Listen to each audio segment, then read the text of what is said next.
కొడాలి నాన్నగారు అంబటి రాంబాబు గారిని పరామర్శించడానికి వెళ్ళి అక్కడికి వెళ్ళిన తర్వాత కూడా అంబటి రాంబాబు అనే వ్యక్తి ఒక డైనమిక్ లీడరు, ఆయన సెలబ్రిటీ ఫిగర్. ఇప్పుడు పార్టీ అధికారంలో లేకున్నా కూడా ఆయన వల్లే పార్టీ గుర్తింపులో ఉందని చెప్పి మాటలైతే ప్రెస్ మీట్ లో మాట్లాడడం జరిగింది. ఎంతవరకు రాంబాబు గురించి పూర్తిగా తెలియక మా నాని అన్నగారు అట్లా అన్నారనే ఫీల్ అవుతున్నాం అన్నాను. కానీ మొన్న ఆడు మాట్లాడిన మాటలు వినలేదు. ఓకేనా, ఏంటంటే మొన్నటిదాకా చంద్రబాబు నాయుడు గారిని తిట్టిన మనిషి ఎవరు? కొడాలి నాని ఓకేనా అనే పేరులో ఉండారు అందరూ. ఆ పేరు పోయిందిలే అని ఒక ఆనందంలో రాంబాబుని కలిశాడు. మంచి మాట అన్నారు, నన్ను మర్చిపోయారు, నా పేరు పోయింది చాలురా బాబు అనే హ్యాపీనెస్ లో ఒక మాట అన్నాడని మేము అనుకుంటున్నాం. కలవడానికి కూడా మెయిన్ కారణం అదే అనుకుంటున్నాం. కానీ రెడ్ బుక్ ఉంది కదన్నా, రెడ్ బుక్ లో ఆయన పేరు ఉంది, నాని గారి పేరు ఉంది. అట్లాగే గుర్తు చేశాడు, జగనన్న పేరు ఉందా అంటున్నాడు. ఉండయా, కంపల్సరీగా జగనన్న పేరు ఉంది, మీ పేరు ఉంది. 29లో వస్తానంటున్నావు, నువ్వు వచ్చినా కూడా రెడ్ బుక్ లో పేరు, దాని ప్రయోగం ఏందనేది నీకు తెలిసిద్దని చెప్పేసి నేను చెబుతున్నాను. అంటే నారా లోకేష్ గారికి కూడా ఒక సినిమా డైలాగ్ తో వార్నింగ్ ఇవ్వడం అయితే చూస్తా ఉన్నాం. ఇది వాళ్ళ మామయ్య గారి, బాలయ్య గారి, మీరు నాకే ఎదురొచ్చినా మీకే రిస్క్, నేను మీకు ఎదురొచ్చినా మీకే రిస్క్ అని చెప్పి మన బాలయ్య బాబు గారు ఈ డైలాగ్ అయితే వేసి జగన్మోహన్ రెడ్డి గారికి అయితే ఎదురొస్తే మీకే ప్రమాదం అని చెప్పి చెప్తా ఉన్నారు. అంటే ఏ రకంగా ఆయన చిన్నప్పటి నుంచి ఎన్టీ రామారావు గారి దగ్గర, మన శ్రీహారి దగ్గర సినిమా డైలాగులు బాగా ఇని ఉండదు నాని అన్న. ఓకేనా, ఆ ఫీలింగ్ తో ఏంటంటే ఇంకా జగన్ అనమాలు ఉండడు అనే ఫీలింగ్ లో ఉన్నాడు. గుడివాడలో సీట్ ఇస్తాడని గ్యారంటీ లేదు, గుడివాడలో నువ్వు నిలబడతావు అనేది గ్యారంటీ లేదు. గుడివాడ జనానికి కలపడి నువ్వు ఎన్ని సంవత్సరాలు అవుతుందా? అదేంటే నాకు పదవి లేదు, నేను ఎమ్మెల్యేని కాదు, నాకేం డబ్బులు లేదు, నేను ఎందుకు తిరగాలి అన్న మనిషివి నువ్వు. నువ్వు ఇంకా మాట్లాడుతున్నావు, పోయి మళ్ళీ వచ్చి రాంబాబుని కలిసావు. రాంబాబుని కలిసావు అంటే నక్కుంది, అరే బాబు మొన్నటిదా నా మీద బాడీ ఏడ్చారు, ఇప్పుడు నీ మీదకి వచ్చేసింది బాబు, నన్ను మర్చిపోయాలి అన్న ఫీలింగ్ ఉంది. అది చెప్పుకుని బాగా మాట్లాడి వెళ్ళాలి. కానీ 29లో మేము వస్తాం, రెడ్ బుక్ లో జగన్ అన్న పేరు, అవన్నీ నీకు అవసరమా? మళ్ళీ నువ్వు గెలుక్కునే పెట్టుకోవడమే ఇదంతా. అంటే కాదు, లోకేష్ గారికి వార్నింగ్ డైలాగ్ తో వార్నింగ్ ఇచ్చాడు కదా, అంటే అది నిజమేనా?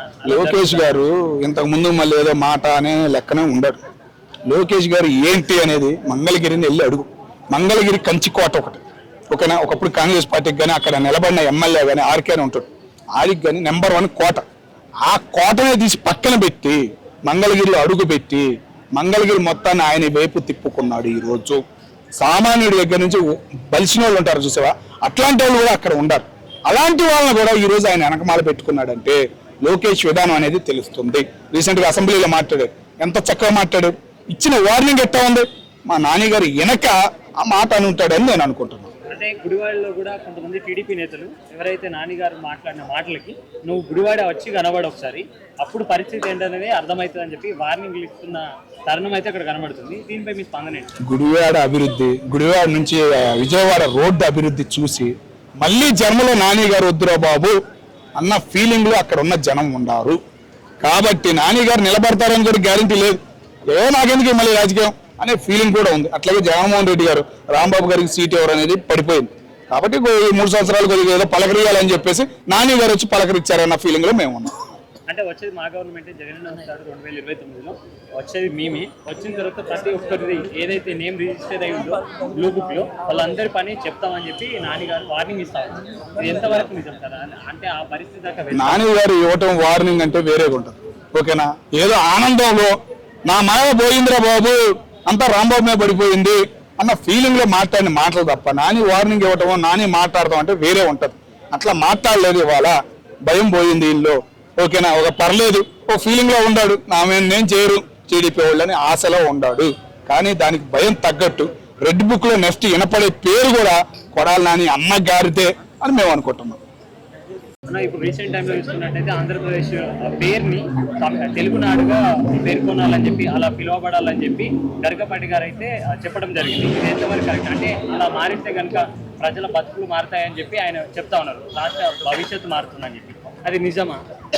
ఇవి రీసెంట్ గా కేరళ నాడు, కేరళ అయినాడు ఏదో మార్చారు, అదే ఏదో కేరళను ఏదో మార్చారు. దాని పరంగా ఆయన మాట్లాడారు. ఒకప్పుడు ఆంధ్ర గురించి స్పీచ్లు ఇవ్వటము, ఆంధ్ర గొప్పతనం చెప్పిన వ్యక్తి, ఏంటంటే ఆంధ్ర పేరు గురించి చెప్పిన వ్యక్తి ఇప్పుడు తెలుగునాడు అంటే అనగానే తెలంగాణ గుర్తు వస్తుంది, ఆంధ్ర గుర్తుకు రాదు అన్న విషయం ఆయన గ్రహించాలి. ఆంధ్ర అంటే ఏందనేది చూపియాలని మేము కోరుకుంటున్నాం. రీసెంట్గా ఒక పెద్ద నేషనల్ బ్యాంక్కి ఆంధ్ర బ్యాంక్ అన్న పేరు మార్చేసి ఏదో పేరు పెట్టారు.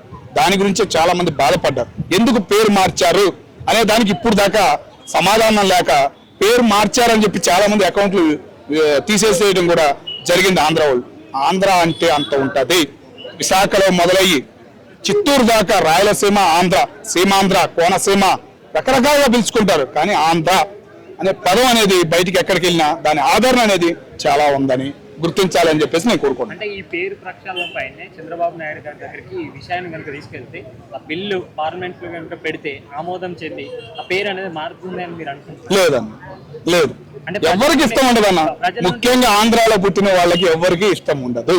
ఆంధ్ర అంటే వేరు, తెలుగు అంటే ఈ రీసెంట్ గా కానగానే కమ్మ అనే ఏడుస్తున్నారు చూసావా. కుల రాజకీయం అనేది పెరిగిద్ది. నువ్వు తెలుగు అనుకొచ్చిన ఫస్ట్ గుర్తొచ్చేది తెలంగాణ.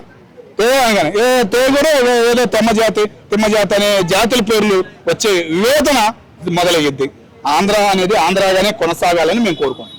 ఈ వీడియో కనుక మీకు నచ్చినట్లయితే లైక్ చేయండి, షేర్ చేయండి. మరిన్ని వీడియోస్ కోసం మా ఛానల్ని సబ్స్క్రైబ్ చేయండి.